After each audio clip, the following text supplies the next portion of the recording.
मान लो कर्जा बहुत ज़्यादा मात्रा में हो गया हो, बहुत टेंशन की ज़िंदगी अगर चल रही हो, बहुत चिंता ग्रसित कर रखी हो और ऐसा लग रहा है कि पैसे की आवक कहीं से नहीं है और टेंशन बढ़ता जा रहा है। तो 9 दिन पूरे होने के बाद जब 10वीं तिथि आए, 10वीं नवरात्रि पूर्ण होने के बाद में जो 10वीं तिथि आए, शमी के पत्ते 5 दुर्वा, 5 बेलपत्र, भगवान शंकर के मंदिर में 1 शमी का पत्ता, 1 दुर्वा, 1 बेलपत्र भगवान शंकर से अपनी कामना करके अपना गोत्र बोलकर शंकर भगवान के शिवलिंग पर समर्पित करें। फिर दूसरा पत्ता, दूसरा शमी पत्ता, दूसरी दुर्वा, फिर शिव जी पे समर्पित करें। 5 पत्ते शमी के, 5 दुर्वा, 5 बेलपत्र जो विजयदशमी की तिथि रहे नवरात्रि के बाद की, समर्पित कर 1 लोटा जल 3 बार शंकर जी को उसी जल से 3 बार समर्पित करें। अपनी कामना कर चढ़े हुए जल का भाग थोड़ा सा लेकर आएं, घर के दरवाजे पर व्यापार के स्थान पर उसका सिंचन करें और हृदय से बाबा से प्रार्थना करें, बाबा तेरे भरोसे हैं, बहुत चिंता है, बहुत टेंशन है, कर्जा बहुत है, दुख बहुत है, व्यापार चल नहीं रहा, तुझे समान। हमारा विश्वास करता है 3 महीने के अंदर जहाँ भी कथा होगी वहाँ पर खुद का पत्र आकर आप लिखकर भेजोगे कि मेरे बाबा। पंचदशमी पंच शनि पूजन की महत्वता होती है।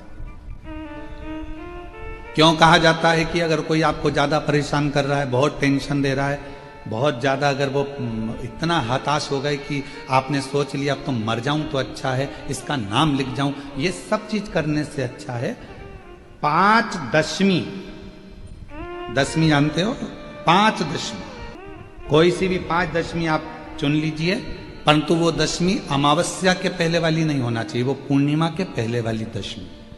5 कोई सी भी दशमी पर शमी के वृक्ष के नीचे जाइए, घी का दीपक लगाइए, शुद्ध जल तांबे के पात्र में लेकर जाकर अर्पित करिए, पहले दीप जलाना, उसके बाद शमी के पौधे में जल डालना और पौधे उस वृक्ष के नीचे बैठकर जल चढ़ाकर वहीं पर 1 चावल का दाना समर्पित कर बाबा से प्रार्थना करना कि बाबा मुझे बहुत कष्ट है, ये मेरा एक तकलीफ मुझे दे रहा है, बस आप मेरी तकलीफ को दूर करना, शिव की ऐसी कृपा होगी।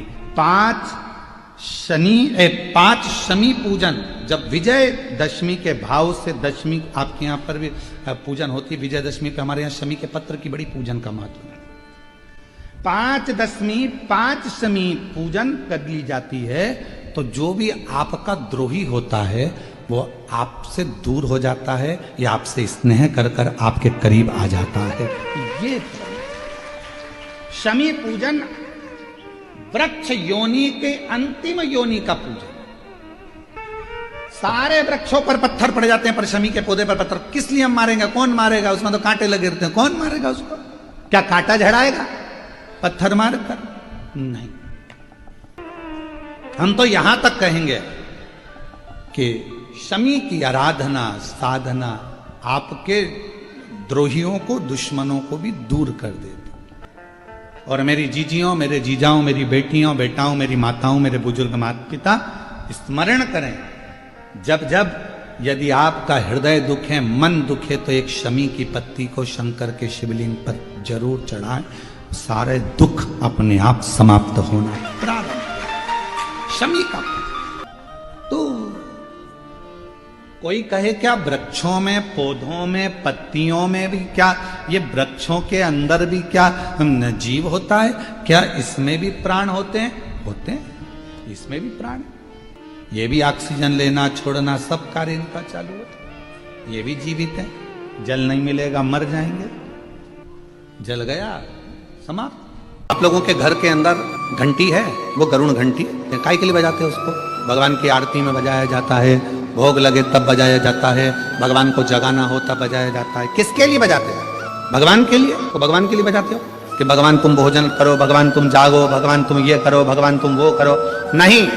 शिव महापुराण की कथा कहती है घंटी का नाद इसलिए करा जाता है कि अपनी बुद्धि को, अपने चित्त को केंद्रित करो भगवान के चरणों की ओर, और जितने घर में सदस्य हैं घंटी की आवाज को सुनकर अपने विवेक को ये केंद्रित कर लें कि मेरे घर में मेरा लड्डू गोपाल, मेरे घर में मेरा ठाकुर, मेरे घर में मेरा राम, मेरे घर में मेरा दत्त, मेरे घर में मेरा हरिविठल, मेरे घर में मेरा विश्वनाथ, मेरे घर में मेरा सोमनाथ बैठा हुआ। अपनी बुद्धि को केंद्रित करना, अर्थात गणेश जी के हाथ में जो कुंदुक होता है, उस कुंदुक, जो गणेश जी के हाथ में कुंदुक होता है, 7 दुर्बा, कितनी दुर्बा लेना है? दुर्बा बोलते हो, दुर्बा बोलते हो, पंजाब में क्या बोलते हैं? दुर्बा ही बोलते हैं ना। तो 7 दुर्बा, उसके पीछे के हिस्से में लाल चंदन लगाना और गणेश जी को कुंदकेश्वर महादेव के नाम से समर्पित करना। जब दुर्बा चढ़े, उस पहले तो आप कुंदकेश्वर महादेव का नाम ले लेना। जब दुर्बा गणेश जी के पास में चढ़े, तब चंद्र गणेश का स्मरण कर लेना और अपने दिल की बात बाबा से प्रार्थना कर कर उस दुर्बा को चढ़ाओ। एक दुर्बा उसमें से मांग कर लेकर आओ। जिस दुर्बा को जब मांग कर लेकर आओ तो वो, जो व्यक्ति नशे में धुत रहता है या गलत काम में धुत रहता है, उसको वो दुर्बा सुबह खाली पेट एक दुर्बा उसको खाने को दो। नहीं खाए तो उसको कोई भोजन आदि के साथ में उसको दो। उसका नशा धीरे धीरे धीरे धीरे वो छोड़ देगा और श्रेष्ठ बन जाएगा।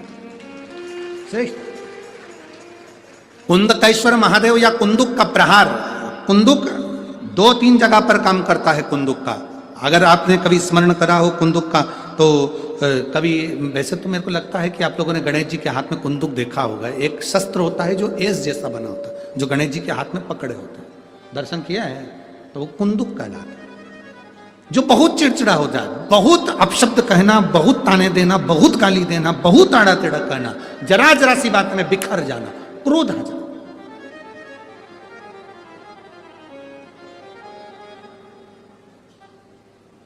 श्वेत पुष्प, सफेद पुष्प बेलपत्री के साथ जब देवाधिदेव महादेव के ऊपर समर्पित करा जाता है, थोड़ी देर चढ़े रहने के बाद बेलपत्र और श्वेत पुष्प में से सफेद पुष्प उठाकर बेलपत्री के वृक्ष के नीचे समर्पित कर दिया जाता है, जो शिवलिंग पे चढ़ाया गया, और उसका एक श्वेत पुष्प उठाकर शिव का चढ़ा हुआ बेलपत्री के वृक्ष के नीचे समर्पित कर दिया जाता है। वहां की मिट्टी को उठाकर अपने घर के द्वार का स्पर्श करा दिया जाता है। तो क्रोध करने वाला व्यक्ति, चिड़चिड़ करने वाला व्यक्ति कुंदकेश्वर महादेव का नाम लेकर जब वो रज लगाई जाती है, मिट्टी लगाई जाती है, तो वो धीरे धीरे क्रोध करना बंद कर देता है। घर में पूरे शांति और आनंद की अनुभूति होने लगती है। ये कुंदकेश्वर है, ये साधारण नहीं है कुंदकेश्वर। माता पार्वती ने कुंदुक उठाकर प्रहार करा, और जैसे ही माता पार्वती ने कुंदुक उठाकर प्रहार करा, प्रहार करते से विदल उत्पल के ऊपर, प्रहार करते से विदल उत्पल के प्राण चले जाते हैं और वो कुंदुक भगवान शंकर के चरणों में जाकर गिर जाता है। जब शिव जी के चरणों में कुंदुक जाकर गिरा, तब शंकर भगवान के चरणों में माता पार्वती जी ने जाकर देखा तो उनके चरणों में चोट लगी हुई थी, क्षमा मांगी, चरणों में गिर गई मां। और शिव जी ने कहा, पार्वती तुम दुख ना मनाओ, तुम्हारे कुंदुक का मेरे चरणों में गिरना, मेरा नाम आज से कुंदकेश्वर होगा। पार्वती, मेरे चरणों में कुंदुक का प्रहार हुआ और मेरा नाम कुंदकेश्वर हुआ। आज के बाद मृत्यु लोक में रहने वाला व्यक्ति, उसके शरीर में अगर कोई रोग, कोई दुख व्यापेगा और वो मेरे कुंदकेश्वर की कथा को पूरी सुन लेगा या कुंदकेश्वर के नाम का उच्चारण कर लेगा, तो उसके दुख का, उसके शरीर के रोग का मैं निवारण कर दूंगा। वो कुंदकेश्वर महादेव है। बोल कुंदकेश्वर महादेव की। वो कुंदकेश्वर महादेव, कुंदुक का नाम रखा। हम शंकर जी को जल कहां बैठ के चढ़ाते हैं? बोलो बोलो, जन्म के बोलो जरा। वैसे तो जो शिवलिंग होता है, उस शिवलिंग के आसपास कहीं पर भी बैठ जाओ जहां से जल बहता है, बस उस स्थान को छोड़कर। पर विशेष जल चढ़ाने का स्थान कहां से बताया गया? उत्तर की ओर मुख करकर। हमें दक्षिण में बैठना है, उत्तर में मुख करना। उत्तर की ओर भगवान शंकर की जलाधारी, जलाधारी से मतलब है जो शिव जी का चढ़ा हुआ पानी जो बहता है वो उत्तर की ओर जाता है। तो हम कहां बैठते हैं? बोलो बोलो जम के, दक्षिण की ओर। मान लो शिव जी का पानी इधर जा रहा है तो तुम्हें इधर बैठना है, शिव जी का पानी इधर जा रहा है तो तुम्हें इधर बैठना है। वैसे तो शंकर के शिवलिंग के आसपास कहीं पर भी बैठकर पूजन कर सकते हो, पर विशेष कोई कामना होती है, विशेष कोई मनोकामना है, और आपका दुख जब कटता नहीं है, आप हार जाते हो, तब उस समय पर दक्षिण में बैठकर जहां उत्तर की ओर मुख कर कर भगवान देवादिदेव महादेव को जल समर्पित किया जाता है। उत्तर दिशा में ऐसा क्या है कि शंकर जी का जल उत्तर की ओर जाता है? ये उत्तर और दक्षिण, ये दो दिशा तो हमारे यहाँ बड़ी विचित्र मानी जाती है। हमारे यहाँ सबसे अच्छी दिशा, कोई मकान भी लेता है तो कहता है पूरा पश्चिम का मकान होना चाहिए। कोई मकान ले, पूर्व का मकान हो, पश्चिम का मकान हो। कोई दुकान ले तो कहते हैं पूरा पश्चिम का मकान दुकान हो। पर मेरा वो घरदानी तो उत्तर दक्षिण का आनंद लेता, उत्तर दक्षिण। ऐसा दक्षिण दिशा में ऐसा क्या है कि शंकर जी का चढ़ा हुआ जल दक्षिण में ही जाता है? यहां तक शिव महापुराण की कथा कहती है, मान लो आपके घर में छोटा सा शिवलिंग है, आपके घर में छोटा सा शिवलिंग है, उस शिवलिंग को आपने थाली में रख लिया। थाली में रखने के बाद में गूंज रहा है आवाज, थाली में रखने के बाद उस थाली में शिवलिंग को रख लिया, आपने उसको स्नान कराया। थाली में भी अगर शिवलिंग रख रहे हो तो उस शिवलिंग का जो दिशा है वो उत्तर की होना चाहिए। भले आप मंदिर में पूरा पश्चिम में बैठे हो, आपके घर का मंदिर तो पूरा पश्चिम में ही होगा, आपके घर का मंदिर कहाँ होगा? पूरा पश्चिम में। पर शिवलिंग की दिशा कहाँ रखना है? उसकी जलाधारी की दिशा कहाँ रखना है? जम के बोलो जरा, उत्तर। आप मंदिर में पूरा पश्चिम में बैठो, आपके घर के मंदिर में आप पूरा पश्चिम में बैठ के पूजन करो, क्योंकि आपका मंदिर पूरा पश्चिमी होगा। ऐसा कोई घर नहीं जिसके घर के अंदर मंदिर पूरा पश्चिम में नहीं है। आप पूरा पश्चिम में बैठो, पर शिवलिंग को थाली में भी रखो तो उसकी जलाधारी उत्तर की होना चाहिए। आपने अगर स्नान कराया है, शंकर भगवान के शिवलिंग का जल जो आप लेकर जा रहे हो विसर्जन करने के लिए, शिवलिंग का चढ़ा हुआ पानी जो भगवान को हम घर में स्नान कराते हैं, भगवान को घर में नहलाते हैं, स्नान का जो जल होता है उसको हम ले जाकर जब वृक्ष में डालते हैं, उस समय पर शंकर का घर में चढ़ा हुआ जल जब हम ले जाकर उसको डालते हैं वृक्ष में, अगर आपका ध्यान उत्तर की ओर है, आपका मुख उत्तर की ओर है, भले आप जल डाल रहे हैं पर मुख यदि आपका उत्तर की ओर है तो आपकी मनोकामना पूर्ण होती ही है, ये निश्चित है। शिव जी का चढ़ा हुआ जल भले हमने अपने घर में स्नान कराया, भले हमने अपने घर में नहलाया, शिवलिंग को अपने घर में स्नान कराया, पर उसका जो जल नहलाने के बाद सब भगवान जब नहा लिए, अपने शिव जी को नहला लिया, वो जल रखा है, पूजन अर्चना सब हो गई, बाद में आप पूजन पे से उठे, उस जल को लेकर गए, आपने जो विसर्जन किया उस जल को आपने पेड़ पौधे में डाला, वो जल उत्तर, भले आपका वृक्ष कहीं पर भी हो पर आपका मुख उत्तर का है, और आप उस जल को, शंकर के चढ़े हुए जल को आप पेड़ पौधे में डाल रहे हैं, मतलब आपकी राहें खुल जाएगी और मंजिल तक आप पहुंचोगे जरूर, ये निश्चित, ये निश्चित था। किस किस के घर में शिवलिंग है? हाथ उठाओ जरा, सबके यहाँ है, रखिए। समझने वाली बात है, ये आज की कथा में, जलगांव की कथा में ये प्रसंग निकला है, तो आपके जीवन की सार्थकता रखने वाला।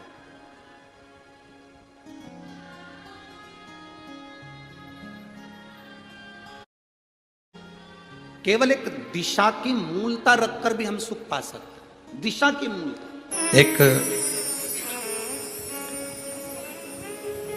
शिवा भगत की एक कथा आती है, मालती का एक पुत्र था शिवा,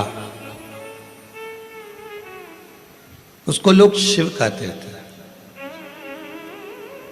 क्यों? क्योंकि मालती के घर में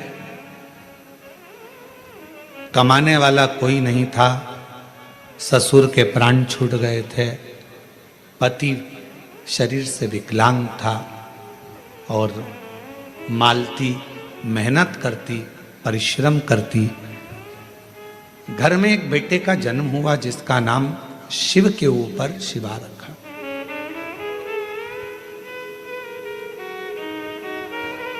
पति विकलांग है, पत्नी कमाने जाती है, मेहनत करती है, परिश्रम करती है। एक अगर घर में तकलीफ है, घर में कष्ट है, परेशानी है, कलिकाल का समय है, कलयुग का समय है, शास्त्र कहता है कि इस कलिकाल में धर्म पत्नी को पति के कदम से कदम मिलाकर साथ देना चाहिए, मेहनत में, परिश्रम में आगे रहना चाहिए।